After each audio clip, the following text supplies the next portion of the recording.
Bab 681 apa-apaan ini? Jangan gegabah. Jangan gunakan cara yang sama seperti saat kau menghadapiku saat menghadapi mereka, kata Zhao Wen dengan rasa takut yang masih tersisa. Orang-orang itu sudah tua. Mereka benar-benar tak sanggup menahan siksaanmu. Ada apa? Apa aku membuatmu trauma, kata Lin Yi, lain kali aku akan lebih lembut. Ayo masuk dulu. Di bawah arahan Zhao Wen, mereka berdua memasuki pusat penelitian dan pengembangan. Lantai pertama dipenuhi kantor administrasi. Suasananya bersih dan megah. Lantai 2 dan di atasnya adalah tempat semua laboratorium penelitian berada. Melihat peralatan eksperimen di dalamnya, Lin Yi memperkirakan nilainya sedikitnya 1 miliar. Di mana semua orang? Kenapa tidak ada bayangan orang di sini? Semuanya ada di lantai 6. Aku ingin menunjukkan suasana di sini sebelum kita naik. Lupakan saja. Aku akan kelelahan jika berjalan ke lantai 6. Zhao Wen mengamati Lin Yi dari atas ke bawah. Presiden Lin, dengan staminamu, apa kau yakin masih ingin berbaring dan berbicara denganku? Sial, kau meragukan kemampuanku. Aku tidak bisa menahannya, kaulah yang menyiratkan kalau kau lelah. Aku seharusnya memberimu lebih banyak obat impor itu. Zhao Wen bergidik. Perutnya sakit saat dia mengingat obat-obatan itu. Di lantai 6 pusat penelitian dan pengembangan. Laboratorium paling dalam luasnya lebih dari 200 meter persegi. Akselerator ion proton berat, injektor bergerak, penyerapan atom, kromatografi cair, dan peralatan skala besar lainnya dapat ditemukan di sini. Jika kita mengesampingkan semua hal lainnya, peralatan ini saja sudah menunjukkan bahwa standar pusat penelitian itu tidak diragukan lagi merupakan yang terdepan di industri. Saat itu, lebih dari 20 orang berkumpul di laboratorium. Mereka semua mengenakan jas putih, dan yang termuda berusia 40-an. Terlebih lagi, ada berbagai macam orang, dan bahkan ada 2 wajah waksian. Pada saat itu, lebih dari 20 orang mengelilingi kedua pria itu. Salah satu dari mereka adalah orang asing berambut pirang, dan yang lainnya adalah teran berkulit kuning dengan rambut gelap. Pria asing itu bernama Miller. Ia adalah seorang farmakologis ternama dunia dan telah memenangkan hadiah Nobel kedokteran. Ia juga merupakan kepala ilmuwan di pusat penelitian dan pengembangan. Teran di sampingnya bernama Yushi Mitsui. Ia adalah seorang ilmuwan farmasi dari negeri matahari terbit dan juga penerima hadiah Nobel kedokteran. Posisinya di laboratorium hanya kalah dari Miller. Keduanya memiliki wewenang besar, tetapi status administratif Miller sedikit lebih rendah. Akan tetapi, dalam hal kekuatan sesungguhnya, tidak banyak perbedaan di antara keduanya. Saat itu, Miller sedang memegang sebuket tanaman putih di tangannya. Ia tampak sangat bersemangat dan berkata dengan nada yang tegas. Saya masih berpikir bahwa menggunakan pemurnian pelarut untuk mengekstrak alteplase dari tanaman ini adalah cara terbaik. Pak Miller, kemurnian alteplase yang dimurnikan menggunakan metode ini tidak tinggi. Saya tetap berpikir lebih baik menggunakan sublimasi. Setidaknya, sublimasi dapat meningkatkan kemurnian hingga 8%. Ini akan jauh lebih baik daripada metode yang Anda usulkan, kata Mitsui. Jika Anda menggunakan metode Anda, jumlah alteplase yang dapat kami ekstrak akan berkurang 15%, yang berarti biaya lebih tinggi dan margin keuntungan lebih ketat, kata Miller. Tuan Mitsui, saya rasa Anda terlalu idealis, saya tidak setuju dengan usulan Anda. Alasan mengapa mereka berdua memiliki pendapat yang berbeda sebagian besar terkait dengan cara mereka dibesarkan. Meiguo adalah negara kapitalis, dan segala sesuatunya berpusat pada uang. Mereka hanya mementingkan keuntungan semata, itulah sebabnya Miller bersikeras pada idenya. Namun, Yushi Mitsui telah tinggal di Sunrise Land sejak dia masih muda, jadi dia bersikeras mengambil rute yang kecil tetapi cerdas. Ia lahir di keluarga Mitsui yang tersohor. Sebagai konsorsium papan atas di negeri matahari terbit, keluarga Mitsui tidak kekurangan uang, sehingga Yushi Mitsui tidak peduli dengan keuntungan. Ia hanya peduli seberapa dekat hasil akhirnya dengan kesempurnaan. Ini juga tujuan yang selama ini ia kejar. Karena alasan inilah dia selalu menentang pendekatan Miller dan bersikeras pada teorinya sendiri. Tuan Mitsui, Anda harus mengerti bahwa ini adalah dunia kapital. Tidak ada yang bisa dilakukan tanpa uang. Ide-ide Anda terlalu idealis. Kurasa tidak. Malahan, menurutku pikiranmu agak tidak masuk akal. Beraninya kau menyebutku tidak masuk akal. Ekspresi Miller dilebih-lebihkan saat dia meraung marah. Yah, kamu memang begitu. Baiklah, berhenti berdebat. CEO Zhao sudah pergi mencari Tuan Lin. Dia ahli di bidang ini. Kalau dia datang, mungkin dia akan memberikan pendapat lain. Orang yang berbicara adalah Meng Haiqing, asisten Zhao Wen. Zhao Wen telah dikirim ke Zonghai untuk menjadi penanggung jawab wilayah Asia Pasifik Fitzer. Apakah kamu berbicara tentang Lin Yi, kata Miller. Benar, itu dia, kata Meng Haiqing. Pak Lin punya prestasi luar biasa di bidang kedokteran. Saya yakin beliau punya solusinya. Saya sudah membaca informasinya. Dia belum pernah bersentuhan dengan pengobatan modern formal. Dia hanya membaca beberapa buku pengobatan Tiongkok dan kebetulan mengembangkan beberapa obat pengganti. Karena itu, saya rasa dia tidak bisa memberikan banyak nasihat tentang hal ini, kata Miller. Bahkan jika dia datang, dia mungkin tidak tahu apa yang kita bicarakan. Tuan Miller, jangan bilang begitu. Tuan Lin memang punya kemampuan hebat di bidang ini. Kalau tidak, perusahaan-perusahaan farmasi besar tidak akan setuju mendirikan pusat penelitian dan pengembangan di Zonghai. Dia seorang pengusaha yang baik, jadi kalian semua tertipu. Tuan Meng, saya tahu Anda semua orang Huaxian, tapi sains adalah hal yang sangat serius. Anda tidak bisa terjun ke bidang ini hanya dengan membaca beberapa buku pengobatan Huaxian, kata Mitsui. Melihat dua orang petinggi di laboratorium itu menyatakan pendirian mereka pada saat yang sama, yang lain pun mengerucutkan bibir. Ini adalah pertama kalinya mereka melihat keduanya di pihak yang sama. Saya tidak keberatan dia menjadi anggota lab, tapi saya tidak ingin dia terlalu banyak bicara. Saya harap Anda bisa menyampaikannya kepada saya. Dengan baik, Meng Haiking sedikit mengernyit. Menghadapi orang-orang tua yang keras kepala ini, ia merasa tak punya ruang untuk bergerak. Orang-orang ini sungguh sangat keras kepala. Para petinggi Pfizer dan 6 perusahaan farmasi lainnya adalah yang pertama kali mengonfirmasi kemampuan Lin Yi, tetapi mereka masih skeptis dan negatif. Ia benar-benar tidak tahu apa yang mereka pikirkan. Meskipun keahliannya tidak sebaik kalian berdua, tetap saja jauh lebih unggul daripada peneliti pada umumnya. Kalian tidak berhak memfitnahnya seperti itu. Berderak. Saat itu, pintu laboratorium belum dibuka. Lin Yi dan Zhao Wen masuk. Ekspresi Zhao Wen sangat serius karena dia telah mendengar percakapan antara Miller dan Yushi Mitsui dalam perjalanan ke sini. Orang-orang ini sungguh bodoh. Aku dengar kalian bertengkar di luar. Ada apa? Lin Yi terkekeh. Bab 682 Zhao Wen yang tak berterima kasih. Zhao Wen berdiri di samping Lin Yi dan sedikit mengernyit. Namun untuk menghindari konflik yang tidak perlu, dia hanya berkata, "Perkenalkan semuanya. Orang yang berdiri di samping saya adalah Lin Yi, Tuan Lin. Beliau adalah pakar farmasi ternama di Huaxia dan anggota penting pusat penelitian kami. Kamu lebih muda dari fotonya." Miller adalah orang pertama yang menyuarakan pendapatnya. Kebetulan, kami baru saja berdiskusi dengannya. Sebagai penanggung jawab pusat penelitian ini, ada yang ingin saya sampaikan sebelumnya. Tuan Miller, jika ada yang ingin Anda sampaikan, silakan sampaikan saja. Miller menatap Lin Yi dan berkata, "Saya sudah mendengar tentang Anda. Karena Anda di sini, Anda harus mematuhi aturan. Anda bisa mulai sebagai asisten. Anda bisa belajar banyak dari kami, tetapi saya tidak ingin Anda berpikir bahwa Anda sangat mengesankan karena keadaan khusus Anda. Tuan Lin, apakah Anda mengerti maksud saya? Untuk menerjemahkan maksudmu ke bahasa manusia. Aku bisa melakukan pekerjaan-pekerjaan kecil di sini, tapi aku tidak dibutuhkan untuk hal-hal penting, kan? Bukan itu maksudku. Aku hanya berharap kamu tetap rendah hati saat datang ke sini. Kamu akan belajar banyak dari kami," kata Miller. Tapi kalau dipikir-pikir seperti itu, tidak apa-apa. Lin Yi tersenyum pada Zhao Wen. "Kalau begitu, bolehkah aku pergi sekarang? Meninggalkan. Pusat Litbang tidak membutuhkan saya.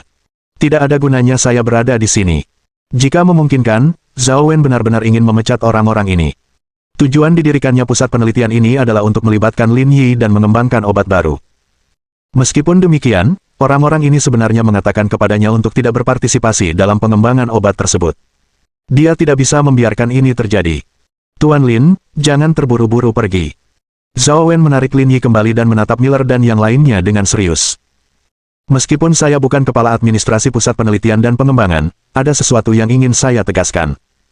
Pak Lin adalah bagian dari staf penelitian dan pengembangan di sini. Sejak pusat ini dibuka, status Pak Lin telah dikukuhkan. Beliau tidak kalah dengan Pak Miller dan Pak Mitsui. Saya harap tidak ada yang bingung tentang hal ini. Kedua, saya harap semua orang memahami bahwa tanpa Bapak Lin, pusat penelitian dan pengembangan ini tidak akan berdiri." "Ya Tuhan, apa katamu?" "Statusnya sama tingginya denganku dan Mitsui," kata Miller dengan ekspresi berlebihan. "Nona Zhao, Anda harus tahu bahwa saya adalah profesor tetap di Universitas Hallard sementara Tuan Mitsui adalah profesor di BIT, dan kami berdua adalah peraih Nobel kedokteran. Pemuda ini bukan apa-apa. Bisakah dia menikmati perlakuan yang sama seperti kita hanya karena dia membaca beberapa buku kedokteran Tiongkok?" Batuk, batuk, batuk. Mitsui berdeham. "Nona Zhao, saya harap Anda bisa menjelaskannya dengan jelas. Jangan sengaja melebih-lebihkan kemampuannya hanya karena kalian berdua orang Huaxian. Di hadapan sains modern, pendekatan seperti itu tidak bermoral. Saat menghadapi Lin Yi, Zhao Wen mungkin sedikit kurang. Namun, menghadapi orang-orang keras kepala ini, Zhao Wen tidak begitu gugup. Tidak perlu dikatakan lagi tentang prestise Anda di dunia medis, tapi saya tidak melebih-lebihkan kemampuan Lin Yi, kata Zhao Wen. Selama 6 bulan terakhir, Anda telah membahas cara memurnikan Alteplase, tetapi bagaimana perkembangannya? Bukankah penelitian Anda masih belum membuahkan hasil? Kami hanya mendiskusikan solusi yang paling layak, kata Mitsui. Namun, baik metode Tuan Miller maupun metode Anda, keduanya tidak terlalu efektif, kata Zhao Wen. Anda mengatakan bahwa menggunakan metode Anda dapat meningkatkan kemurnian, tetapi waktu terbaik hanya akan menghasilkan 65% dari output, bukan? Juga, Tuan Miller, Anda selalu bersikeras dengan ide Anda. Anda bilang Anda bisa meningkatkan produksi, tapi Anda hanya bisa mengekstrak 0,03% Alteplase, kan? Ini tidak ada apa-apanya dibandingkan pasar obat yang besar, kan? Kita baru saja menemui hambatan di tingkat sains. Seiring berjalannya waktu, tingkat teknologi juga akan meningkat. Kuantitas dan kemurnian hasil secara alami juga akan meningkat, jelas Miller. Oleh karena itu, masalahnya bukan pada kita. Tapi saya pikir Tuan Lin punya kemampuan untuk menemukan solusi atau pengganti yang lebih baik. Sialan. Lin Yi mengumpat dalam hati. Zhao Wen adalah seekor harimau betina. Bukankah dia mengkhianati rekan satu timnya? Alasan mengapa Zhao Wen berkata demikian adalah karena dia memiliki keyakinan penuh pada kemampuan Lin Yi. Hanya dalam sebulan, ia telah mengembangkan 25 obat impor. Kemampuannya tak perlu diragukan lagi. Pada saat ini, seharusnya tidak sulit baginya untuk menggunakan obat Huaxian untuk menemukan pengganti Alteplase. Miller mengangkat bahu dan berkata dengan acuh tak acuh. Lalu kami berharap Pak Lin menghasilkan hasil baru. Tapi sebelum itu, laboratorium ini masih di bawah yurisdiksi saya. Kalau beliau mau bekerja di sini, beliau harus mendengarkan saya. Menurut Anda, jika saya dapat menyelesaikan masalah ini, apakah saya akan memiliki keputusan akhir di pusat penelitian dan pengembangan ini? Tentu saja, di sini, kekuatan berbicara sendiri. Jantung Zhao Wen berdebar kencang. Ia punya firasat buruk tentang ini. Dia tidak meragukan kemampuan Lin Yi, tetapi jika pusat penelitian dan pengembangan ini jatuh ke tangannya, kendali dan wewenang Pfizer dan 6 perusahaan farmasi akan sangat berkurang. Tuan Miller, Anda tidak berhak bertaruh seperti itu dengan Tuan Lin. Lin Yi berbalik dan menatap Zhao Wen. Wanita ini benar-benar cerdas. Dia bisa membaca pikiran Zhao Wen sekilas. Nona Zhao, apa yang Anda bicarakan? Tanya Miller. Saya yang bertanggung jawab di sini. Kenapa Anda bersikap seperti bos? Pada saat ini, Mitsui, yang telah menonton dengan dingin, juga berkata. Anda hanya pimpinan Pfizer untuk wilayah Asia Pasifik. Anda tidak berhak ikut campur dalam hal ini. Saya harap Anda tidak ikut campur. Lin Yi menggelengkan kepalanya. Zhao Wen sungguh menyedihkan. Semua yang dia lakukan jelas benar. Mengapa tidak ada yang memahaminya? Jangan bicarakan dia, aku menerima tantangan ini, kata Lin Yi. Jika kau bisa mengekstrak Alteplase yang lebih murni dan lebih banyak jumlahnya daripada kami berdua, kami akan menugaskanmu untuk memimpin laboratorium ini. Kalau tidak, kau harus belajar dari salah satu asisten kami. Tentu. Baiklah kalau begitu. Kalian boleh menggunakan apapun yang kalian mau dalam eksperimen ini. Kami tidak akan menetapkan batas waktu. 1 atau 2 tahun tidak masalah asalkan kalian melampaui kami dalam hal hasil. Tidak akan memakan waktu lama. Lin Yi berkata, benda di tanganmu itu seharusnya namanya rumput teratai salju, kan? Ayo, siapkan 500 gram. Aku akan langsung mengerjakannya. Hasilnya akan segera keluar. Apa katamu? Kau mau melakukannya sekarang? Zhao Wen terkejut. Lin Yi mengangguk. Aku sudah di sini. Apa kau ingin aku kembali lagi nanti? Tapi ini bukan hal yang bisa kau lakukan sekarang, kan? Apa kau tidak butuh bantuan orang lain? Lagi pula, hasilnya sepertinya tidak akan keluar dalam waktu dekat. Bab 683 Ujian Kemampuan Pertama.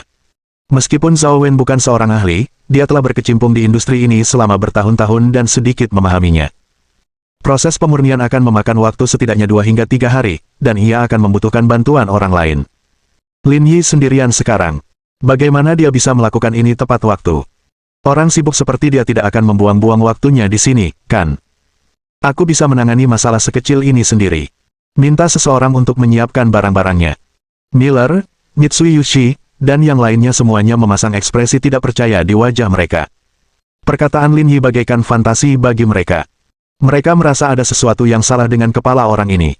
Jika dia diizinkan berpartisipasi dalam penelitian dan pengembangan, maka pusat penelitian ini bisa melupakan pengembangan satu obat saja. Zhao Wen tidak punya pilihan selain mengikuti instruksi Lin Yi. Meski begitu, sampai sekarang pun dia masih merasa gelisah. Lin Yi adalah seorang ahli pengobatan.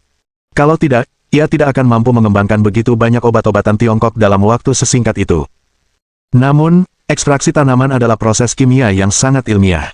Sebagai seseorang yang mempelajari pemasaran, apakah dia tahu apapun tentang hal itu? Apa yang coba dia lakukan?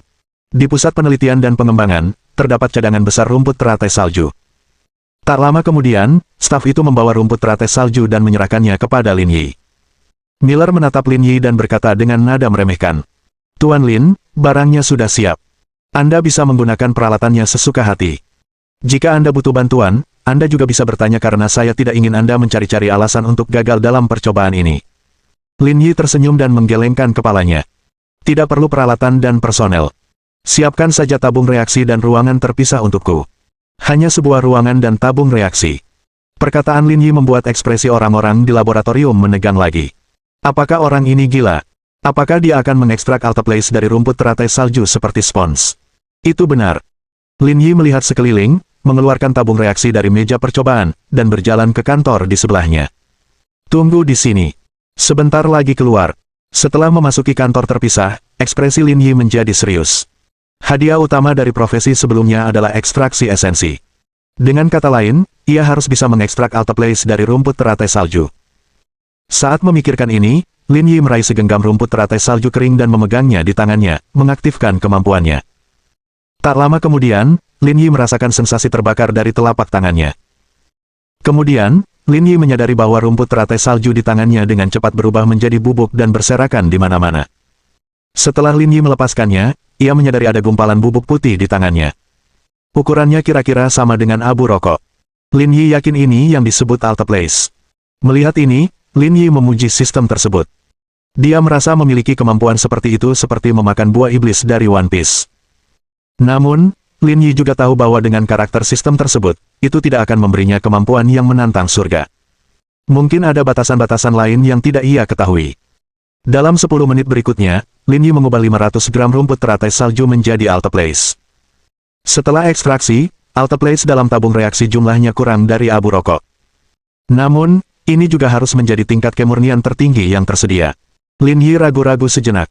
Jumlah alteplase yang diekstraksi dari rumput teratai salju tidak banyak.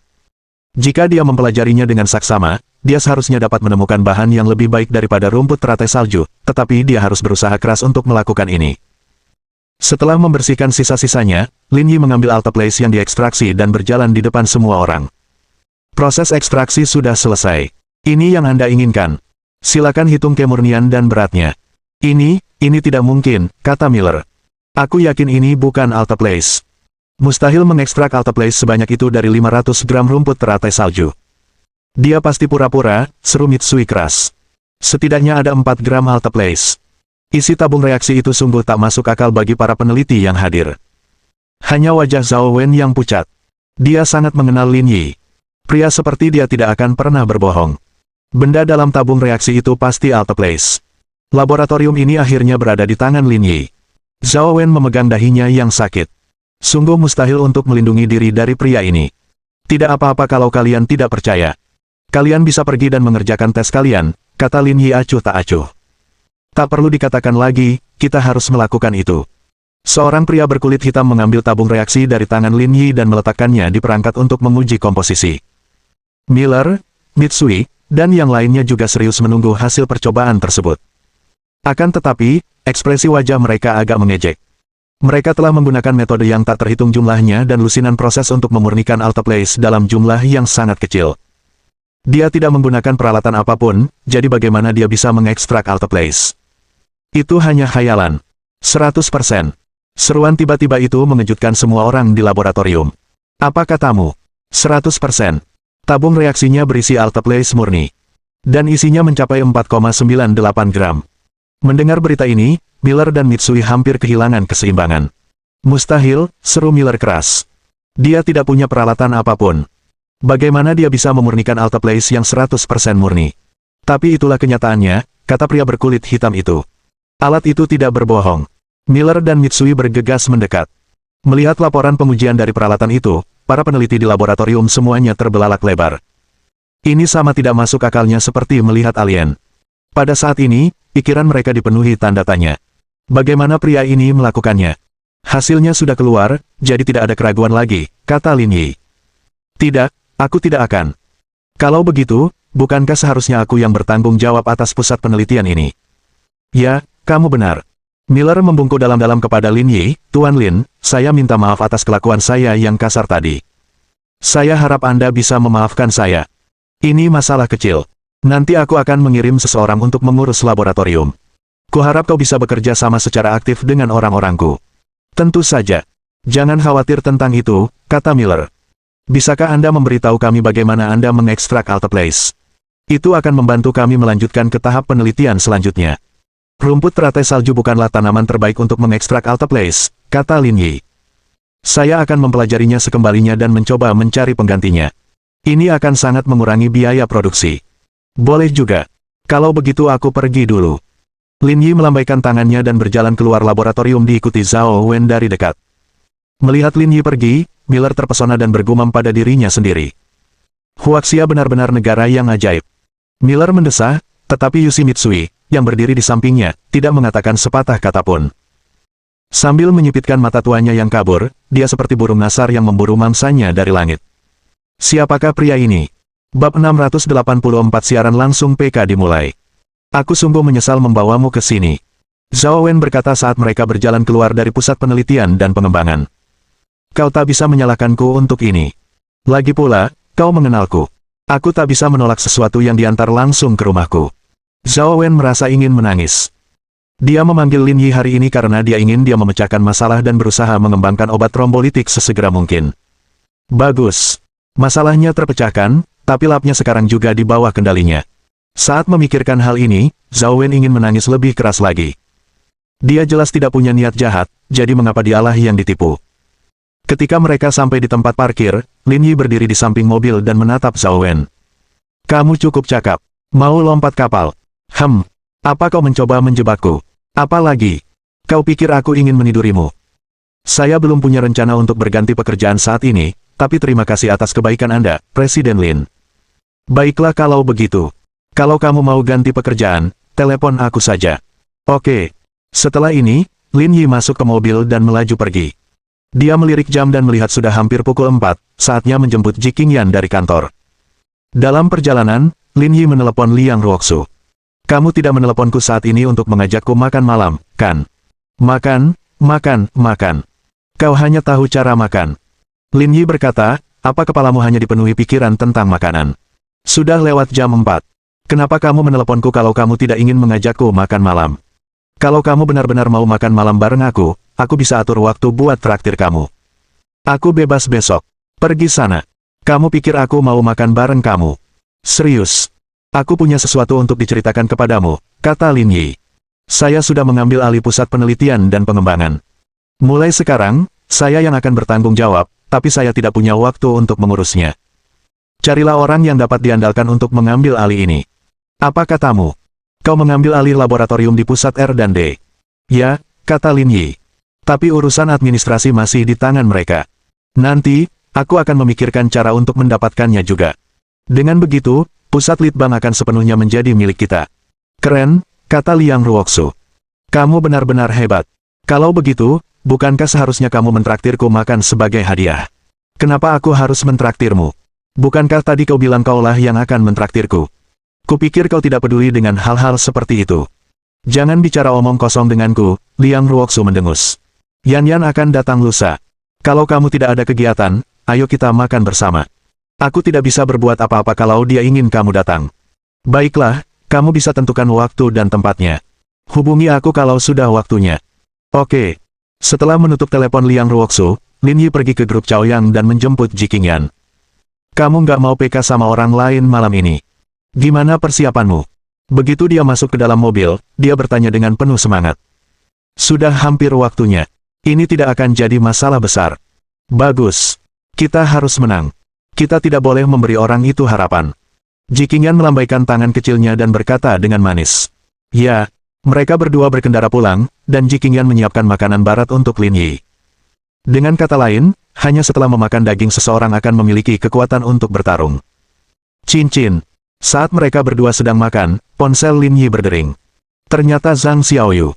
Kak Lin, ngapain sih? Udah lewat jam 7. Kok nggak online? Aku sedang makan. Ada acara penting. Jangan bilang kau lupa. Kau akan PK dengan orang yang disebut plagiator Wilderness hari ini. Kau harus online lebih awal untuk bersiap. Jangan cemas. Aku sudah berlatih sepanjang pagi. Ini bukan masalah besar. Jangan panik. Benarkah? Saudara Lin, apakah kamu meminjam akun yang luar biasa? Nggak seburuk itu kok. Lumayan kok. Kalau begitu, jangan makan dulu. Cepatlah online. Semua orang menunggumu. Baiklah, aku hampir selesai makan. Setelah mengobrol singkat, Lin Yi menutup telepon. Apakah mereka mendesakmu untuk melakukan siaran langsung? Ya, kalau begitu cepatlah. Aku akan membawa piring-piring ke dapur lalu menghampirimu. Oke. Lin Yi bangkit dan pergi ke ruang belajar untuk memulai siaran langsungnya yang ketiga. Melihat Lin Yi masuk, orang-orang di siaran langsung bersorak. Kakak Topeng, akhirnya kau datang juga. Kami sudah lama menunggumu. Bukankah kita sudah sepakat untuk siaran langsung jam 8? Masih ada 1 jam lagi. Kalian terlalu pagi. Ini terutama karena kami ingin melihat bagaimana persiapanmu. Jangan sampai kalah telak. Kenapa kalian berpihak pada orang luar? Ini bahkan belum dimulai dan kalian sudah mengutukku untuk kalah. Lin Yi tersenyum dan tidak marah. Itu terutama karena perbedaan kalian terlalu jauh. Lagi pula, perlengkapan orang itu sangat hebat. Kami benar-benar takut kalian akan kalah. Meskipun akunnya keren, akunku juga lumayan. Tidak seberbeda yang kamu kira. Benarkah? Saudara Topeng masih yang terbaik. Cepat dan mari kita lihat apa kisah suci itu. Jangan khawatir, aku akan masuk ke dalam permainan sekarang. Sambil berbicara, Lin Yi membuka DNF dan masuk ke akun Zhang Song. Akun ini seharusnya baik-baik saja. Sial, apa-apaan ini? Bagaimana mungkin akun sampah seperti itu bisa baik-baik saja? Kak Mas, kamu sudah lama tidak main game, ya? Setengah tahun yang lalu, peralatan ini masih bagus, tapi sekarang, bisa dibilang cuma sampah dan nggak layak pakai. Tidak mungkin. Rasanya aku menggunakannya dengan cukup lancar. Tidak seburuk yang kalian katakan. Dibandingkan dengan kami, rakyat jelata, peralatan ini memang bagus, tetapi dibandingkan dengan pemain bayar untuk menang tingkat menengah, ada kesenjangan kekuatan yang sangat besar. Benar. Hanya senjatanya yang diperkuat menjadi plus 1-0. Sisanya semuanya plus 7 dan plus 8. Lagi pula, mereka bahkan tidak punya set sky. Kalau kamu pakai akun ini untuk PK dengan yang lain, kamu cuma bakal jadi umpan. Jika kalian tidak memberitahuku, aku pasti sudah melupakan tentang langit itu, kata Lin Yi. Karena aku punya waktu sekarang, aku akan pergi membeli 1 set sekarang. Kakak Topeng murah hati sekali. Dia bahkan mau langsung beli set langit. Seru banget. Apa istimewanya set langit? Harganya cuma beberapa ribu yuan, kata Lin Yi.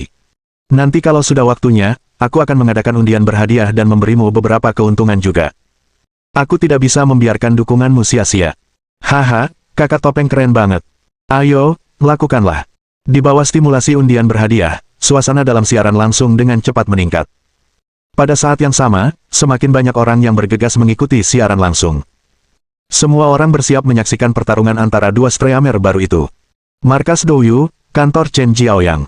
Kalian berdua benar-benar hebat. Kalian benar-benar datang ke kantorku untuk menonton siaran langsung. Selain kalian berdua, tidak ada seorang pun di perusahaan ini yang berani melakukan ini. Karena Guo Xibo dan Li Lin sama-sama dibesarkan oleh Chen Jiaoyang, mereka bersikap lebih santai di depannya. Ini terutama karena pertarungan PK hari ini sangat menarik. Lagi pula, Direktur Li tidak mau menyerah, jadi kami berdua datang ke sini bersama-sama. Baiklah, istriku baru saja pulang mengunjungi orang tuanya. Kalau aku pulang sekarang, pasti banyak urusan yang harus kuselesaikan. Sebaiknya aku bersembunyi di sini dan bersantai. Guo Xibo tersenyum dan membawa 2 laptop sebelum memasuki ruang siaran langsung Lin Yi dan Meng Jinyang. Dia bersiap untuk memeriksa situasi mereka saat ini. Ada apa? Ada PK kurang dari sejam lagi, tapi orang bernama Saudara Topeng ini malah mencoba set langit. Bab 685 sepertinya Anda tidak akan memiliki kesempatan. Apakah dia sedang mencari kematian? Tanya Chen Jiaoyang. Apakah dia sama sekali tidak punya latar belakang dalam permainan ini? Mungkin tidak, kata Guo Xibo sambil tersenyum. Lihat dia. Dia meminta pendapat penonton sambil menggabungkan peralatan. Dia mungkin pemula. Mungkin dia meminjam akun itu. Lalu apa gunanya bertanding, kata Chen Jiaoyang. Di PK nanti, dia akan terbunuh dengan sekali tebas. Meskipun Chen Jiaoyang tidak bermain DNF, dia memiliki pengetahuan tentang permainan dan memahami dasar-dasarnya. Kurasa dia bahkan bukan pemula. Sekalipun dia menciptakan set langit, itu tidak berguna. Perbedaan perlengkapan dan keahliannya sangat jelas, kata Guo Shibo. Kalau istriku belum pulang dari rumah orang tuanya, aku pasti nggak akan tinggal di sini sama kamu buat nonton siaran langsungnya. Buang-buang waktu saja. Haha. Sebenarnya, tidak menarik untuk menonton siaran langsungnya. Yang ingin kulihat adalah bagaimana dia akan meninggalkan platform pada akhirnya, kata Guo Shibo sambil tersenyum. Betapa menariknya bertarung dengan seseorang dengan begitu percaya diri dan akhirnya malah ditampar. Chen Jiaoyang menyalakan sebatang rokok dan tersenyum. Memang cukup menarik. Tapi kurasa anak ini sedang mencari mati. Kalau siaran langsung luar ruangannya bagus, meskipun dia tidak bisa meraih gelar raja pendatang baru, dia tetap akan mendapatkan banyak pengunjung. Kita bisa menindaklanjuti dan mempromosikannya lagi. Kita juga bisa mengembangkan kanalnya. Kenapa dia harus bersaing tanpa berpikir panjang dengan orang lain? Hebat, sekarang dia akan jadi bahan tertawaan seluruh internet. Benar sekali. Lihat saja popularitasnya sekarang. Hampir mencapai 2 juta. Ini pertama kalinya saya melihat streamer baru dengan popularitas setinggi ini, kata Guo Shibo. Melihat mereka berdua mengobrol dengan antusias, Lilin duduk di samping tanpa mengucapkan sepatah kata pun. Meskipun dia masih mendukung Lin Yi, dukungannya tidak sekuat sebelumnya. Dia sudah banyak membantunya, tapi dia malah main-main. Tidak ada yang bisa dia lakukan sekarang. Pada saat ini, siaran langsung Lin Yi sudah kacau. Layar peluru dibanjiri komentar, sampai-sampai terasa luar biasa. Pada saat ini, Meng Jinyang mengirim pesan kepada Lin Yi. Kak, suasana hatimu sedang bagus. Kamu masih berusaha menyelesaikan set langit, ejek Meng Jinyang. Set yang biasa-biasa saja tidak modis. Aku akan beli set acak saja untuk dimainkan. Meng Jinyang tertawa. Tapi fashion itu cuma pemanis di atas kue. Perlengkapanmu jelek banget, tapi kamu mau coba pakai untuk PK. Aku bisa langsung bunuh kamu dengan head grab. Jangan khawatir, memadukan pakaian hanyalah langkah awal, kata Lin Yi perlahan, aku akan mengambil beberapa lagi untuk dipamerkan nanti. Meng Jinyang tak kuasa menahan tawa. Kalau begitu, kudoakan semoga sukses, haha. Lin Yi mematikan mikrofon pihak lain dan meneruskan pekerjaannya di panggung pertunjukan. Kak Mas, kenapa kamu masih semangat mengerjakan ini? Wilderness Plagiaris akan segera mulai mengerjakan perlengkapan plus 19-nya. Biarkan dia kuat. Kalau rusak, peluangku menang akan lebih tinggi, kata Lin Yi santai. Tapi dia masih punya senjata plus 17 cadangan. Kalau dia berhasil memperkuatnya kali ini, kau takkan punya kesempatan. Terserah. Itu cuma senjata plus 19. Nggak akan ngaruh ke hasil. Kakak Topeng, kamu benar-benar terlalu sombong. Aku tidak percaya kamu bisa mengatakan hal-hal seperti itu. Ayo pergi. Kurasa Wilderness Plagiaris agak terlalu arogan. Bisa mencapai plus 18 saja sudah merupakan berkah, tapi dia malah ingin mencapai plus 19. Aku yakin itu pasti akan hancur. Meng Jinyang ingin memperkuat senjata plus 18. Berita ini sudah menjadi tren sejak kemarin. Hasilnya, sejumlah besar pemirsa membanjiri siaran langsungnya. Popularitas dan kepopulerannya melampaui Lin Yi dalam sekali jalan. Akan tetapi, hal itu tidak menjadi masalah lagi karena yang mereka pertaruhkan saat ini bukanlah popularitas. Oleh karena itu, keduanya tidak terlalu memperhatikan jumlah penonton di streaming mereka. Tuan rumah, kurasa kau tidak perlu meningkatkannya menjadi plus 19. Dengan keahlian dan perlengkapanmu saat ini, serangan peringkat A biasa bisa mengurangi sepertiga HP-nya. Tidak perlu mengambil risiko ini. Dalam siaran langsung Meng Jinyang, seseorang memberi saran. Kakak, kamu salah, kata Meng Jinyang. Sejujurnya, saya sama sekali tidak menganggap serius PK ini, dan saya juga tidak fokus padanya. Saya hanya mempersiapkan streaming saya di masa mendatang. Haha, aku mengerti sekarang. Itulah sebabnya aku bilang PK nanti hanya untuk bersenang-senang. Jangan terlalu serius. Sambil berbicara, Meng Jinyang melemparkan bantalan yang telah diperkuat yang telah disiapkannya ke dalam mesin. Pada saat yang sama, popularitas siaran langsung terus meningkat. Mereka semua menunggu untuk menyaksikan momen legendaris ini. 10 menit kemudian, Meng Jinyang meluruskan ekspresinya dan berkata kepada orang-orang di siaran langsung.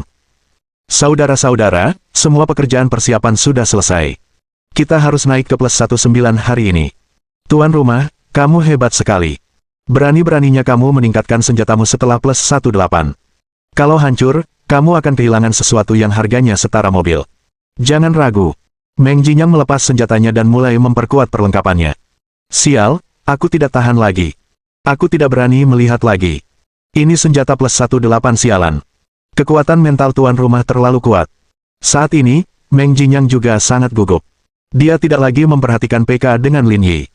Jika dia benar-benar berhasil, dia mungkin bisa melampaui Suksu dan menjadi streamer DNF nomor 1. Sialan, pasti berhasil. Dia mengumpat dengan marah, lalu menggertakkan giginya dan menekan tombol peningkatan, sambil menutupi matanya. Di layar, cahaya keemasan berkelebat. Peningkatan +19 berhasil. Apa-apaan ini? Sialan, Meng tua, kau melawan langit. Orang pertama yang berteriak adalah Liu Xiyuan, yang duduk di samping Meng Jinyang. Hari ini, semua orang di studio hadir untuk menyaksikan momen ini. Setelah melihat peningkatan senjata +19 berhasil, orang-orang di studio juga ikut bersemangat. Keberhasilan peningkatan senjata ini akan berdampak besar pada siaran langsung Meng Jinyang di masa mendatang, dan juga akan membawa manfaat yang lebih besar bagi studio. Pada saat ini, popularitas Meng Jinyang di siaran langsung mencapai puncaknya karena senjata +19 ini. Sial, Streamernya keren banget. Dulu harganya setara dengan harga mobil. Sekarang, harganya setara dengan harga rumah di kota kelas 2. Aku sudah mengikutimu. Aku akan menonton siaran langsungmu mulai sekarang. Pria bertopeng idiot itu masih mau PK denganmu. Dia minta dipermalukan habis-habisan. Haha, cepat tunjukkan senjata +19mu. Kurasa dia akan muntah darah.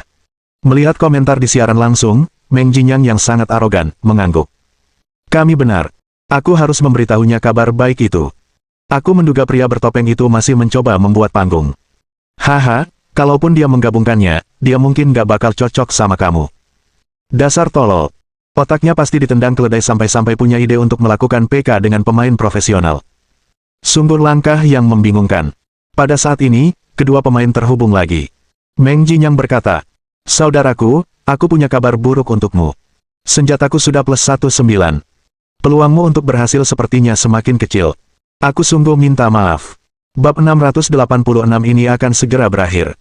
Penonton di siaran langsung Lin Yi telah memberitahunya tentang hal ini. Karena itu, dia tidak terkejut. Semoga beruntung. Kamu cukup tenang. Aku tidak sabar untuk memulai, kata Meng Jinyang. Kenapa kita tidak mulai sekarang? Aku akan mencoba membunuhmu dalam satu gerakan. Akan lebih menarik bagi penonton. Jangan khawatir. Aku baru saja menyelesaikan set langitku. Aku harus membeli beberapa peralatan sekarang. Kusarankan kau untuk lebih sadar diri. Barang-barang yang bisa kau dapatkan di rumah lelang itu semua sampah. Tidak ada gunanya meskipun kau melengkapinya. Kenapa kau begitu gigih? Siapa bilang aku akan ke rumah lelang untuk membeli barang? Dengan itu, Lin Yi berkata kepada orang-orang di siaran langsung. Senjata apa yang terbaik saat ini? Di mana saya bisa mendapatkannya? Ada yang tahu. Senjata terbaiknya adalah pedang Kaisar Surgawi Taiji di tangannya. Kau membukanya dengan menyelesaikan jurang maut. Lin Yi memeriksa. Menurut aturan permainan ini, kamu juga bisa mendapatkannya dengan membuka toples, kan? Memang mungkin, tapi kemungkinan mendapatkannya sangat kecil. Servernya sudah lama dibuka, tapi sepertinya hanya satu pedang itu yang berhasil dibuka dengan cara ini. Bahkan cerita itu belum diverifikasi. Saudara Topeng, apa kau masih bermimpi? Kau benar-benar ingin mencoba mendapatkan pedang Kaisar Langit Taiji dari toples. Omong kosong, kan? Tolong kendalikan dirimu. Sekalipun kau berusaha sampai langit gelap, kau tidak akan bisa mendapatkannya meskipun kau bangkrut. Sebaiknya kau pergi ke balai lelang dan membeli senjata yang layak. Jangan pikirkan hal-hal yang tidak realistis seperti itu. Karena ada kemungkinan itu muncul, aku harus mencobanya. Bagaimana kalau aku kena? Meng Jinyang tertawa ketika melihat Lin Yi hendak membuka toples itu. Kak, kamu benar-benar menarik. Kamu belum pernah main game ini sebelumnya. Kenapa kamu berani bilang begitu? Kalau semudah itu dibuka, bukankah senjata ini akan lebih umum? Lin Yi tersenyum. Dia sama sekali tidak terburu-buru. Lagi pula aku masih punya waktu. Aku tidak ada kegiatan, jadi tidak ada salahnya mencoba. Setelah itu, Lin Yi mengisi voucher dan pergi ke balai lelang. Ia membeli semua koin permainan dan selusin toples epik. Tindakan orang kaya dan bodoh seperti ini membuat orang-orang yang ada di siaran langsung mengeluh. Dia merasa Streamer ini sakit parah. Meng Jinyang menyalakan sebatang rokok dan menatap Lin Yi sambil tersenyum. Bro, silakan mulai. Kami semua menunggu. Semoga berhasil. Kuharap kamu bisa membuka senjata seperti milikku. Haha. Orang-orang di siaran langsung Lin Yi tertawa.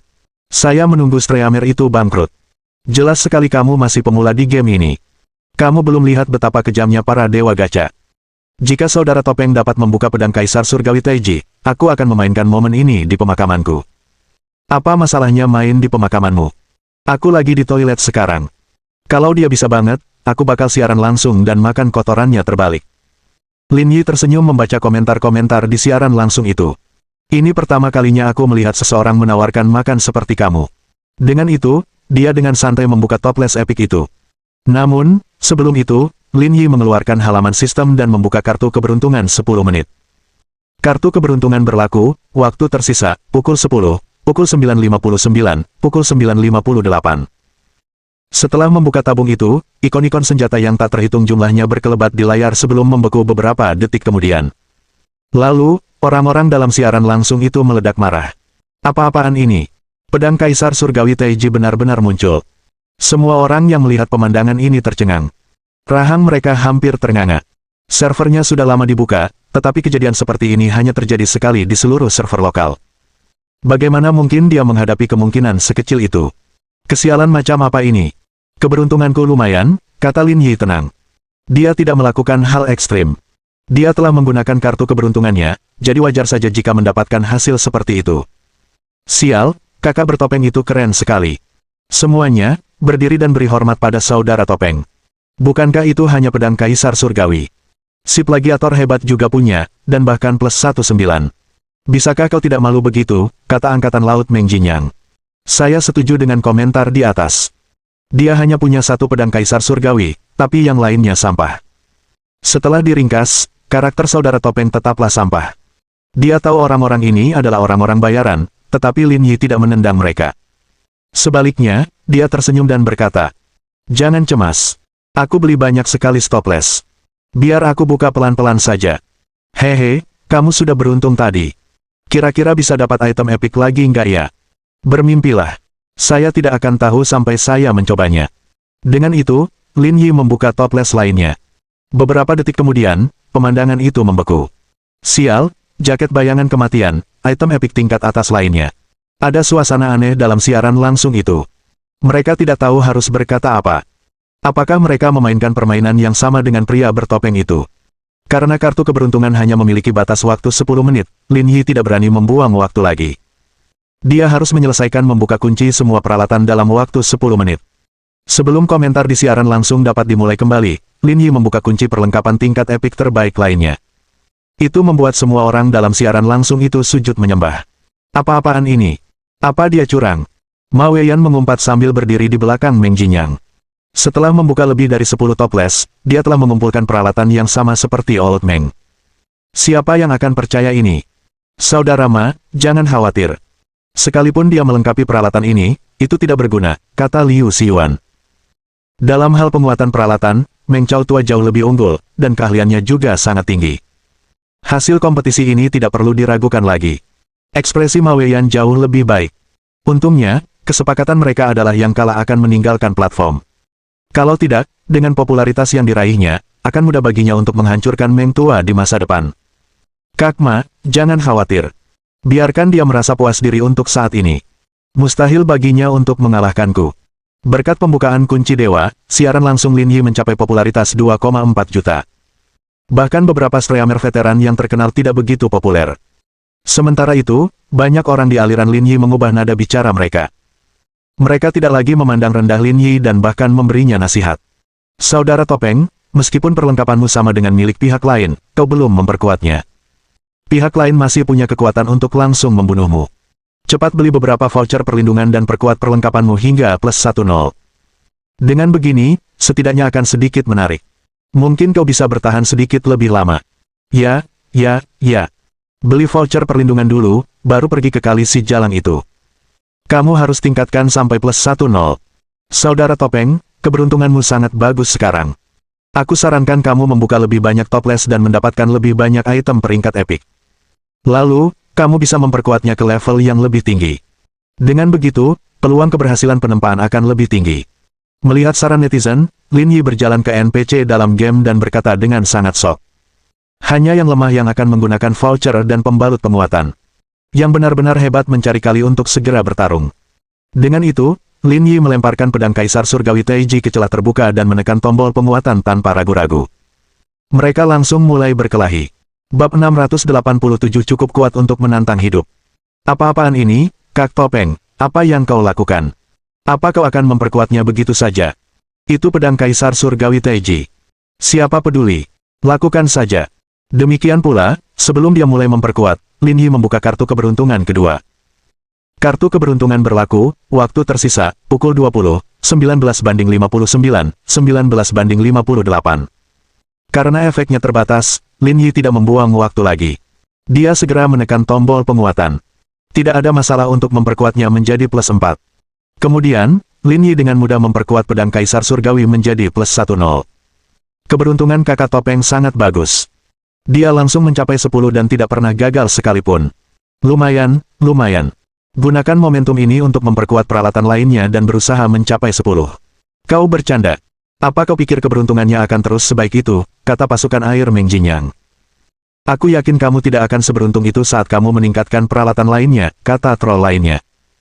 Melihat kepercayaan diri Lin Yi, Meng Jinyang yang sedang mengobrol pun tersenyum.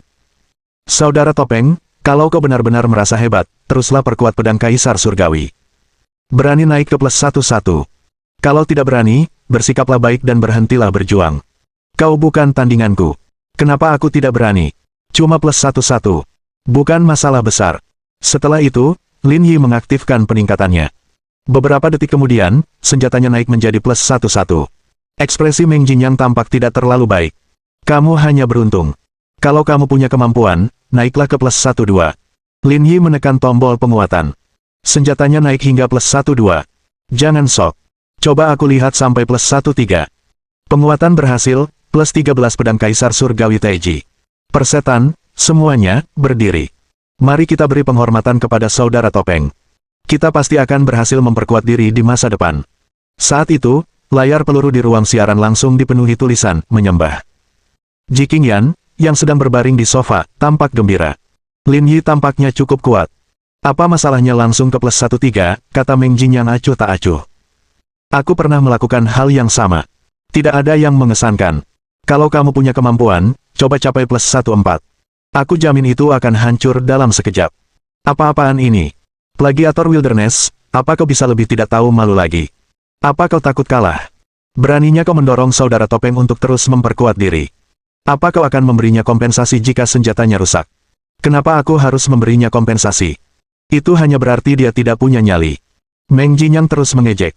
Memangnya kenapa kalau diperkuat sampai +13? Di depan senjataku yang +19, itu masih sampah. Kenapa panik? Bukankah seharusnya kita memperkuat perlengkapan kita secara perlahan, kata Lin Yi, lagi pula, memperkuatnya hingga +13 tidak ada gunanya. Ayo kita naikkan ke +16 untuk saat ini, pelan-pelan saja. Dengan itu, Lin Yi menekan tombol penguatan lagi. Penguatan berhasil, +14 pedang Kaisar Surgawi Taiji. Penguatan berhasil, +15 pedang Kaisar Surgawi Taiji. Penguatan berhasil, +16 pedang Kaisar Surgawi Taiji. Mereka semua melihat bahwa Lin Yi tidak memerlukan bantalan apapun untuk memperkuat pedang Kaisar Surgawi menjadi +16. Layar peluru di siaran langsung sekali lagi dibanjiri dengan kata-kata, menyembah. Meski sudah diperkuat hingga +16 dan belum mencapai taraf terbaik, dia pasti orang pertama yang langsung naik hingga 16 tanpa menggunakan bantalan apapun. Pada saat yang sama, di kantor Chen Jiaoyang di kantor pusat Douyu, mereka bertiga menatap layar komputer, merasa seperti terpesona. Apa anak ini kerabat Presiden Ma? Mendapatkan satu set lengkap perlengkapan epik saja sudah luar biasa. Sekarang, dia malah memperkuat senjatanya hingga +16. Keberuntungan macam apa ini? Bos Chen, tenanglah. Dia hanya beruntung. Kalau dia berani melangkah lebih jauh, mungkin akan hancur. Itu kemungkinan yang sangat nyata. Semuanya tergantung pada apa yang dia pilih selanjutnya. Melihat kejadian ini, Lilin mengambil ponselnya dan masuk ke akun pribadinya. Ia pun mengirim pesan pribadi kepada Lin Yi. Berhenti mengambil risiko dan perkuat perlengkapan Anda yang lain. Lilin merasa tidak mudah untuk memperkuat senjata hingga +16. Jika dia memperkuat perlengkapan lainnya, dia mungkin benar-benar bisa bersaing dalam pertarungan yang akan datang. Namun sebelum itu, dia harus menghentikannya untuk terus memperkuat pedang ini. Dewa keberuntungan tidak akan selalu berada di sisinya. Ada kemungkinan senjata itu akan hancur saat ia memperkuatnya lagi, jadi ia harus berhenti sebelum ia bertindak terlalu jauh. Pada saat ini, Chen Jiaoyang dan Guo Shibo sama-sama menatap layar komputer dan tidak menyadari tindakan halus Lilin. Guo kecil, apakah menurutmu dia akan terus berusaha memperkuatnya? Tanya Chen Jiaoyang sambil menyalakan sebatang rokok. Saya rasa dia tidak punya nyali, kata Guo Shibo. Tapi saya harap dia terus memperkuatnya karena mungkin akan hancur lain kali. Penguatan berhasil, +17 pedang Kaisar Surgawi Taiji. Ada apa? Apakah dia berhasil lagi? Guo Shibo melompat dari sofa seolah-olah ada ketapel yang menempel di pantatnya. Dia terlalu berani. Penguatan berhasil, plus 18 pedang Kaisar Surgawi Taiji. Sial, ternyata sudah diperkuat menjadi plus 18. Guo Shibo merasa sangat tidak enak. Dia tahu betul bahwa DNF itu buruk. Memperkuat senjata hingga plus 18 sekaligus adalah sesuatu yang belum pernah terjadi sepanjang sejarah DNF. Meskipun tidak sebagus perlengkapan Meng Jinyang, setelah memperkuat senjatanya sampai sejauh ini, dia pasti mampu memberikan perlawanan. Penguatan berhasil, plus 19 pedang Kaisar Surgawi Taiji. Dia melihat kata-kata, penguatan berhasil, muncul di layar Lin Yi lagi. Kantor Chen Jiaoyang benar-benar sunyi. Faktanya, jumlahnya mencapai 19. Apakah ini sesuatu yang dapat dilakukan manusia? Pada saat ini, siaran langsung Lin Yi juga meletus. Saudara topeng itu hebat sekali. Aku benar-benar curiga kau membuat kesepakatan yang tak terkatakan dengan Presiden Ma. Katakan yang sebenarnya. Apa hubunganmu dengan ayahku? Aku sudah membuka mataku hari ini. Mulai sekarang, aku akan membakar 3 batang dupa setiap pagi dan malam. Jika aku tidak menghormati langit dan para dewa, setidaknya aku akan menghormati saudaraku yang bertopeng. Jangan panik, jangan panik. Ayo terus menjadi lebih kuat. Dengan itu, Lin Yi mengetuk lagi. Penguatan berhasil, plus 20 pedang Kaisar Surgawi Taiji. Sial, dia sudah di plus 20. Dia sudah melampaui Wilderness Plagiaris. Haruskah kau sehebat itu? Kumohon, jadilah manusia. Aku akan menangis karena cemburu. Lin Yi menatap Meng Jinyang sambil tersenyum. Sepertinya tidak terlalu sulit untuk meningkatkannya menjadi plus 20. Aku penasaran kenapa kamu begitu senang. Ekspresi Meng Jinyang sangat jelek saat dia berkata. Kalau kamu hebat, teruslah perbaiki diri. Apa gunanya bilang semua ini? Baiklah, mari kita lanjutkan. Meng Jinyang tidak sabar menunggu Lin Yi terus memperkuat pedangnya. Dia tidak percaya bahwa keberuntungan Lin Yi akan terus berlanjut. Jika dia gagal sekali saja, senjata itu tidak akan berguna lagi dan tidak akan bisa mengancamnya lagi. Kakak topeng, kamu harus tenang. Senjata plus 20 saja sudah sangat mengesankan. Kalau diperkuat lagi, bisa hancur. Keterampilan saya kurang bagus, jadi saya harus mencari perlengkapan yang kuat. Karena itu, saya akan terus meningkatkannya dan melihat batas penguatannya. Dengan itu, Lin Yi tidak terlalu memikirkannya lagi. Dia melemparkan senjatanya dan mengetuk layar beberapa kali. Penguatan berhasil, plus 21 pedang Kaisar Surgawi Taiji. Penguatan berhasil, plus 22 pedang Kaisar Surgawi Taiji. Penguatan berhasil, plus 25 pedang Kaisar Surgawi Taiji. Bab 688 hasil PK tidak berarti. Penguatan berhasil, plus 25 pedang Kaisar Surgawi Taiji. Melihat kata-kata itu muncul di ruang obrolan publik, siaran langsungnya pun meledak dengan kegembiraan. Semua pemain DNF gempar. Dari mana dewa ini berasal? Dia malah memperkuatnya hingga plus 25. Jika aku punya senjata sehebat itu, aku mungkin bisa membunuh pemain profesional. Kakak topeng itu keren banget. Maafkan aku yang kurang berbudaya. Aku ikan asin yang cuma bisa bilang keren. Pada saat ini, ekspresi Meng Jinyang sangat menarik saat dia menatap layar. Keadaannya sama buruknya seperti dia telah meminum racun tikus. Dia telah memperkuat senjatanya hingga plus 25. Dari segi perlengkapan, orang ini sudah mencapai level yang bisa menghancurkannya. Namun, dengan keterampilannya sendiri, masih ada peluang untuk menang. Namun, prasyaratnya adalah perlengkapan lawan lainnya tidak boleh terlalu diperkuat. Jika tidak, peluang kemenangannya akan tipis. Keringat dingin mengucur di dahi Meng Jinyang, dan ia bahkan tak berani menatap layar Lin Yi. Baiklah, cukup sekian untuk senjatanya. Kita masih punya perlengkapan lain yang harus ditangani. Kalau tidak, kita tidak akan bisa menyelesaikannya sebelum jam 8.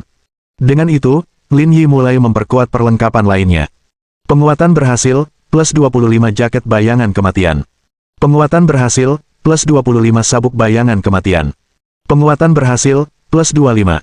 Dalam waktu sekitar 19 menit, Lin Yi memperkuat semua perlengkapannya menjadi plus 25.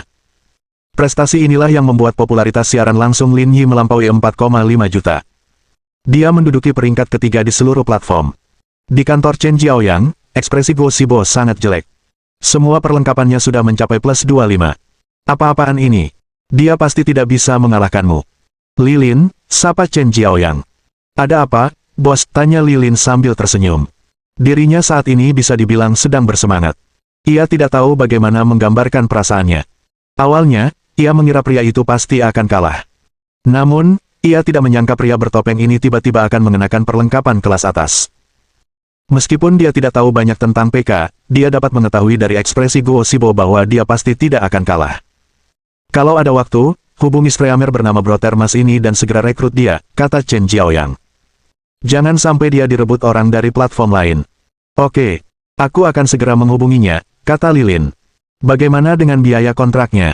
Mulailah dari 5 juta dan batasi hingga 20 juta, kata Chen Jiaoyang. Jika dia menginginkan sumber daya lain untuk mempromosikan dirinya, berusahalah sebaik mungkin untuk memuaskannya. Mengerti. Bos, bukankah terlalu dini untuk mengatakan ini? Ini bukan berarti Wilderness Plagiaris pasti kalah, kata Guo Xibo. Peralatannya memang bagus, tapi lawannya punya keunggulan besar dalam hal teknik. Di PK terakhir, kita belum bisa memastikan siapa yang akan menang. Dia mengatakan ini karena Meng Jin yang sekarang terikat padanya. Jika dia menjadi populer, Guo Xibo akan mendapat keuntungan besar. Sebaliknya, jika mereka malah mengontrak pria bertopeng ini, dia akan dijauhkan dari informasi dan tidak akan terlibat sama sekali. Pada titik ini, menang atau kalah dalam PK tidak lagi penting, kata Chen Jiaoyang. Melalui siaran langsung hari ini, Brotermas sudah mendapatkan banyak popularitas dan penggemar berat. Apakah menurutmu Streamer bernama Wilderness Plagiaris itu masih bisa bersaing dengannya? Guo Xibo berhenti berbicara. Kata-kata Chen Jiaoyang memang masuk akal. Jika dia terus memaksa, bosnya mungkin akan mulai mencurigainya. Oh, ya, aku lupa memberitahu kalian sesuatu, kata Chen Jiaoyang. Kamu pasti tahu tentang Longxin teknologi di Zonghai, kan? Saya tahu itu. Beberapa waktu lalu, teknologi chip 2.0 mereka sempat menggemparkan industri. Perusahaan itu saat ini sedang menjadi sorotan di industri teknologi, kata Lilin. Chen Jiaoyang mengangguk. Saat ini, mereka sedang mengembangkan sistem telepon baru. Kita perlu memastikan aplikasi kita berfungsi di sana. Mereka akan membuat sistem telepon. Kedua eksekutif itu bertanya dengan heran. Chen Jiaoyang mengangguk. Ini informasi orang dalam. Selain mereka yang terlibat dalam pengembangan teknis, tidak ada yang tahu. Bos, apa yang ingin kau katakan? Tanya Lilin. Setelah menandatangani kontrak dengan pria bertopeng itu, pergilah ke Zonghai dan temui Presiden Ling Yun Group untuk melihat apakah Anda bisa mendapatkan investasi, kata Chen Jiaoyang. Sekarang ada begitu banyak platform streaming. Kalau kita tidak mendapatkan dukungan modal, kita mungkin akan berada dalam situasi sulit. Mengerti. Chen Jiaoyang mengangguk, mengambil mantelnya, dan bangkit untuk pergi. Sedangkan untuk PK berikutnya, dia sudah tidak berminat lagi untuk menontonnya. Baiklah, kalian berdua tetap di sini dan lihat saja. Aku pulang dulu. Kau pergi begitu saja.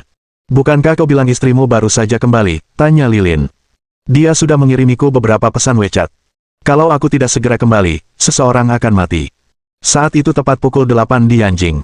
Kurasa sudah waktunya, mari kita mulai PK. Lin Yi menatap Meng Jinyang. Baiklah. Meng Jinyang berpura-pura tenang dan berkata, percuma saja kalau semua perlengkapanmu diperkuat hingga +25. Kemampuanku bisa menebusnya. Meski berkata demikian, Meng Jinyang sama sekali tidak percaya diri. Dia tidak tahu apakah dia bisa menutupi perbedaan perlengkapan tersebut dengan keterampilannya. Ini karena dia belum pernah melakukan PK pada karakter sehebat itu. Meng Jinyang mengirimkan undangan bertarung dan keduanya memasuki arena PK bersama. Maka dimulailah PK. Meng Jinyang melancarkan berbagai macam buff dan kemudian mulai mengepung seluruh tempat tersebut. Setengah menit berlalu dengan cepat. Meng Jinyang terus mencari peluang untuk menyerang, tetapi ia tidak berhasil. Kecepatan reaksi Lin Yi mengejutkannya. Meng Jinyang tidak dapat menemukan celah, tetapi Lin Yi menemukannya. Dengan satu serangan Collapsing Mountain, Meng Jinyang kehilangan 2/3 kesehatannya. Kemudian, tidak ada, lalu. Apa-apaan ini, senjata +25 sekuat itu. Dia langsung terbunuh dalam 2 gerakan. Bukankah dia sekarang adalah eksistensi yang tak terkalahkan di arena PK? Keren, mundur, mundur. Menghadapi hasil seperti itu, ekspresi Meng Jinyang menjadi hancur. 2 skill biasa saja sudah cukup untuk langsung membunuhnya. Bahkan jika dia mengingkari kesepakatan, dia tidak akan punya kesempatan untuk menang 2 kali dari 3 ronde. Setelah mengumpat, Meng Jinyang jadi offline. Siaran langsung Lin Yi juga dipenuhi sorak-sorai. Anda memiliki 10.000 penggemar, hadiah, 200.000 poin keterampilan. Kemahiran, 50%, hadiah, ramuan kepadatan otot. Lin Yi sangat tenang saat mendengar pemberitahuan itu. Seperti yang diharapkan, misi sistem dipicu secara acak. Dia melihat hadiah yang diberikan kepadanya oleh sistem dan langsung mengerti apa itu. Seharusnya mirip dengan ramuan kepadatan tulang sebelumnya. Ramuan kepadatan tulang meningkatkan kekerasan tulangnya. Sementara itu, ramuan kepadatan otot meningkatkan kekerasan ototnya. Dengan kata lain, daya ledaknya juga akan meningkat. Lin Yi mendesah dalam hatinya. Sistem, oh sistem, kau benar-benar ingin mempersenjataiku sampai mati. Petik 1. Lin Yi agak bingung. Mengapa sistem ini membuatnya begitu hebat? Saat memikirkan ini, Lin Yi meminum ramuan kepadatan otot. Untuk sesaat, Lin Yi merasa seolah-olah seluruh otot di tubuhnya menggeliat. Perasaan aneh itu tak terlukiskan. Sekitar setengah menit kemudian, perasaan aneh itu menghilang. Lin Yi mengepalkan tangannya dan merasakan seolah-olah ada kekuatan yang akan keluar. Lin Yi berpikir tentang bagaimana dia sekarang memiliki kekuatan tempur kelas E dan ramuan kepadatan tulang. Dibandingkan dengan semua orang yang pernah ditemuinya sejauh ini, dia seharusnya dianggap tak terkalahkan. Akan tetapi, sistem telah mengatakan bahwa ada lebih banyak orang hebat di dunia ini. Ini sangat membingungkan. Kemana saja orang-orang ini? Berapa lama waktu yang dibutuhkannya untuk bertemu mereka? Bab 689 Apa itu perjamuan Haiti? Setelah menerima hadiah, tatapan Lin Yi kembali ke siaran langsung. Meski PK telah berakhir, popularitas streamingnya tidak menurun. Kak Mas, kapan siaran langsungmu berikutnya? Aku pasti kasih tip. Tidak perlu memberi tip, aku tidak kekurangan uang sebanyak itu. Tidak mudah bagimu untuk menghasilkan uang, jadi simpan saja dan belanjakan untuk dirimu sendiri, kata Lin Yi. Soal kapan siaran langsung berikutnya akan diadakan, saya belum memutuskan. Kalian bisa bergabung dengan grup Kiki dan berdiskusi apapun yang kalian mau di sana. Kak Mas, kudengar akan ada pesta kapal pesiar pribadi di Pulau Yawan minggu depan. Bisakah kau membawa kami ke sana untuk melihatnya? Pesta kapal pesiar pribadi. Itu yang disebut pesta Haiti, kan? Sekali lihat, aku tahu kamu sosialita berpengalaman. Kamu bahkan tahu soal ini. Baiklah, aku akan membawa kalian untuk melihatnya. Tidak mungkin, Kakak Topeng, apa kau bisa melakukan ini? Ini masalah kecil. Aku akan mengajak kalian melihatnya nanti. Bukan masalah besar. Kakak Topeng memang hebat. Kalau sudah waktunya, aku pasti akan menghadiahimu beberapa roket super. Tak ada yang bisa menghentikanku. Kau juga berjanji akan menunjukkan beberapa jet tempur. Kau tidak boleh melupakan itu. Jangan khawatir, aku tidak akan melupakan janjiku, kata Lin Yi, tapi tidak perlu memberiku tip, aku benar-benar tidak kekurangan uang sebanyak itu. Orang baik, Saudara Topeng.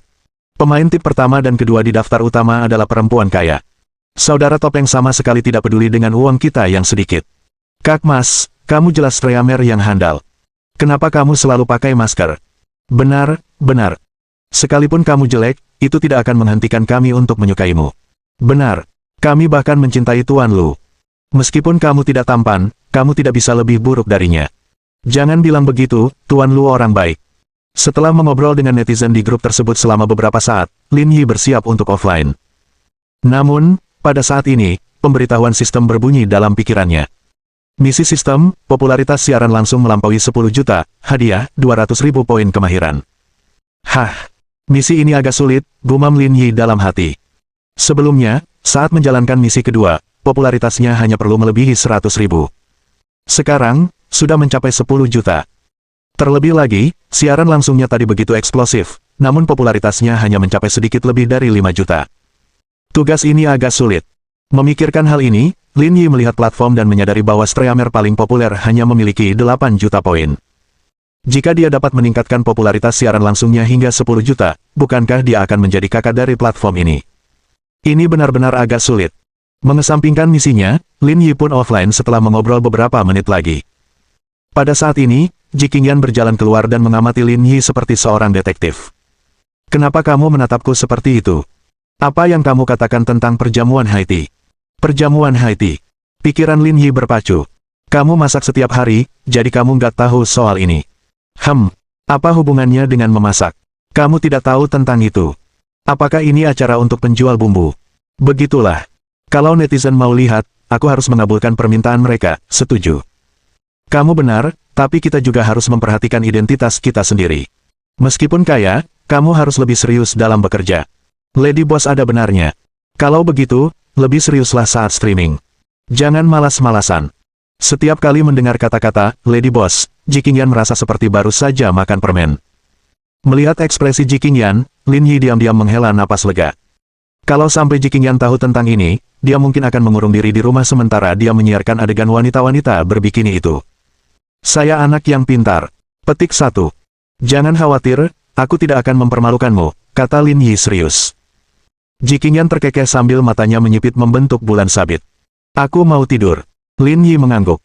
Kode chip 3.0 sedang dalam tahap kritis. Kita harus bekerja keras selama periode ini. Semakin cepat kita menyelesaikannya, semakin baik bagi kita. Kalau begitu aku tinggalkan saja. Tapi jangan terlalu malam.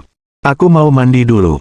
Setelah Ji Qingyan pergi, Lin Yi membuka editor kode dan bersiap untuk mulai bekerja. Namun, pada saat ini, teleponnya berdering. Itu nomor yang tidak dikenal. Halo, apakah kamu saudara Topeng? Kamu siapa? Lin Yi tertegun sejenak. Orang yang bisa memanggilnya seperti itu pasti penggemar dari siaran langsungnya. Tapi, dari mana mereka mendapatkan nomornya? Perkenalkan diri saya dulu. Saya Lilin, Direktur Pemasaran Douyu. Saya menonton siaran langsung Anda hari ini dan merasa sangat sukses. Platform ini telah memutuskan untuk menandatangani kontrak dengan Anda. Kapan Anda ada waktu luang? Saya ingin berbicara dengan Anda tentang penandatanganan kontrak ini. Panggilan telepon Lilin mengejutkan Lin Yi. Ia tidak menyangka platform akan menawarinya kontrak secepat itu. Selain itu, ini adalah pemimpin di tingkat direktur pemasaran. Tidak perlu. Itu cukup merepotkan, kata Lin Yi. Kalau tidak ada masalah, aku akan streaming di Douyu mulai sekarang. Jangan khawatir soal itu. Mendengar ini, Lilin sama sekali tidak terkejut. Itu bahkan sesuai dengan harapannya. Streamer seperti dia pasti akan menunggu tawaran yang bagus. Dia tidak akan pernah setuju semudah itu. Karena itu, dia tidak bisa terburu-buru dalam hal ini. Dia harus melakukannya perlahan. Saudara Mas, menurut aturan platform, Anda harus menjadi streamer kontrak sebelum kami dapat memberi Anda sumber daya dan publisitas berkelanjutan, kata Lilin. Dan jangan khawatir, kami platform besar di sini, jadi kami tidak akan menawarkan penawaran yang tidak senonoh. Kalau memungkinkan, saya ingin membuat janji temu untuk kita bertemu langsung. Perkataan Lilin sedikit menggerakkan Lin Yi. Lebih banyak sumber daya dan promosi juga akan sangat membantunya menyelesaikan misi. Baiklah kalau begitu, Lin Yi setuju. Di mana kamu tinggal sekarang? Tanya Lilin sopan. Bagus.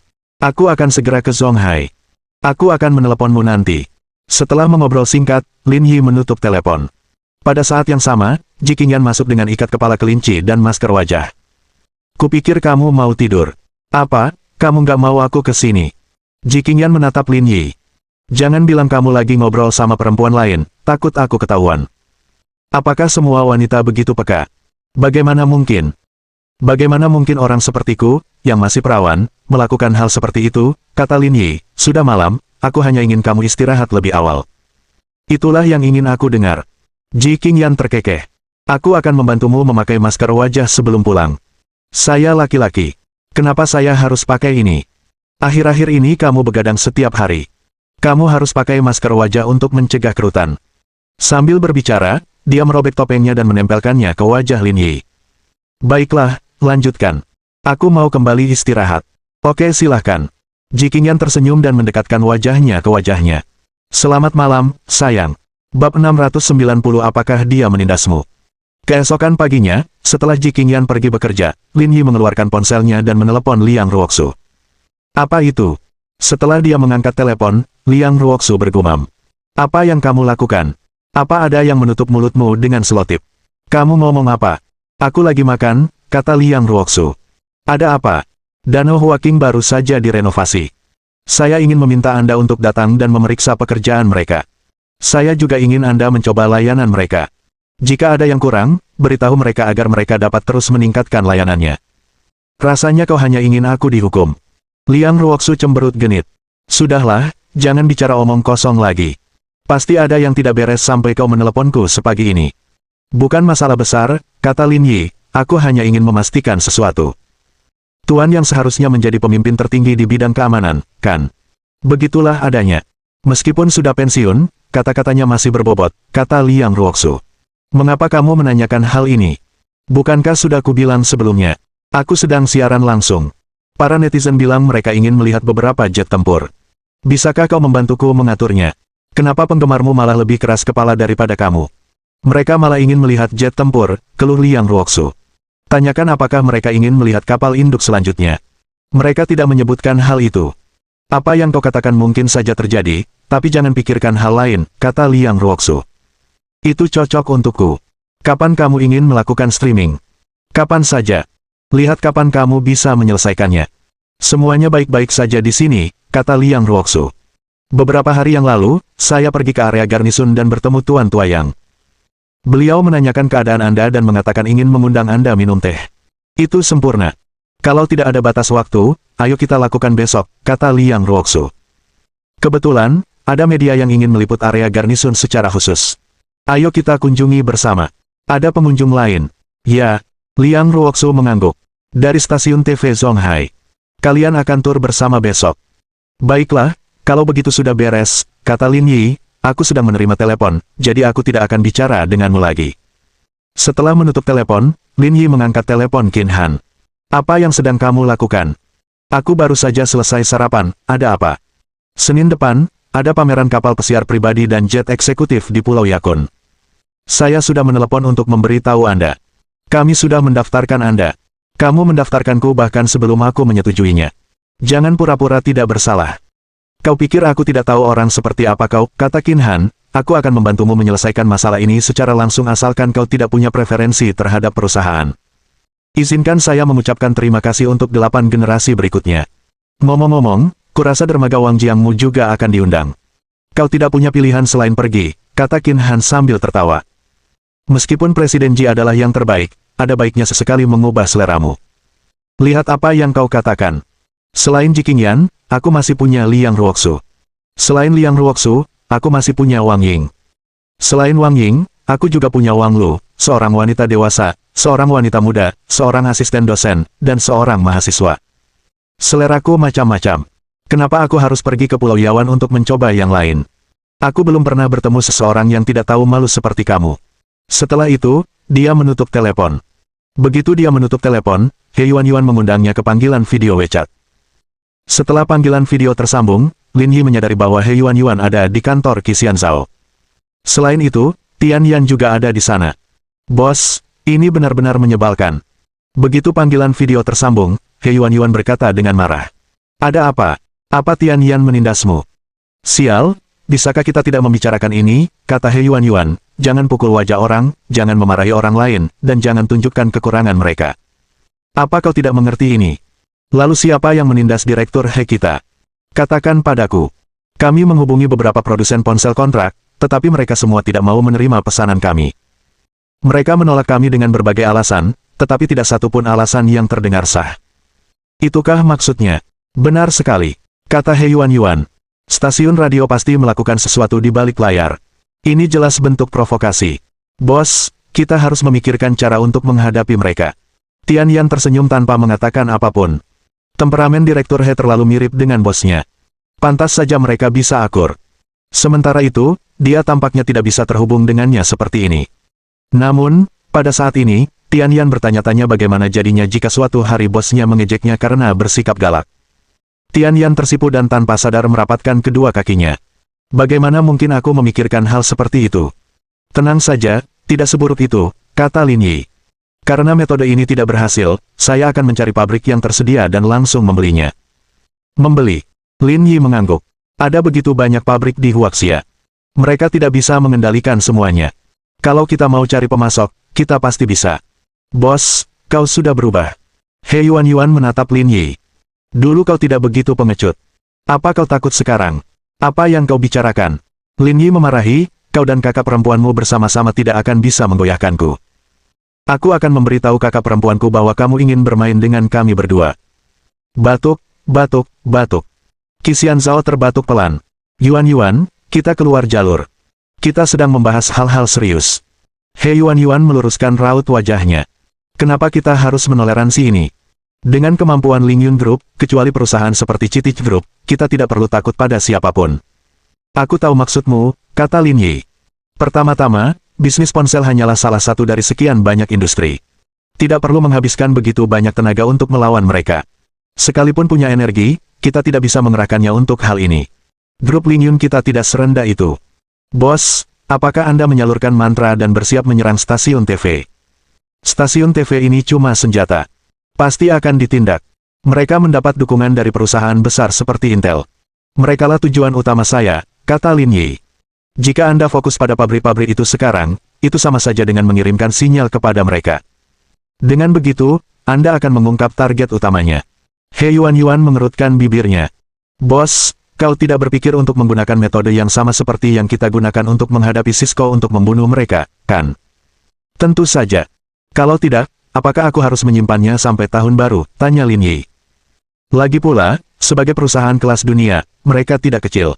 Sebagai perbandingan, grup Ling Yun kita sedikit lebih lemah. Jika kita memaksa mereka bertempur dalam waktu lama, kita akan mudah kelelahan.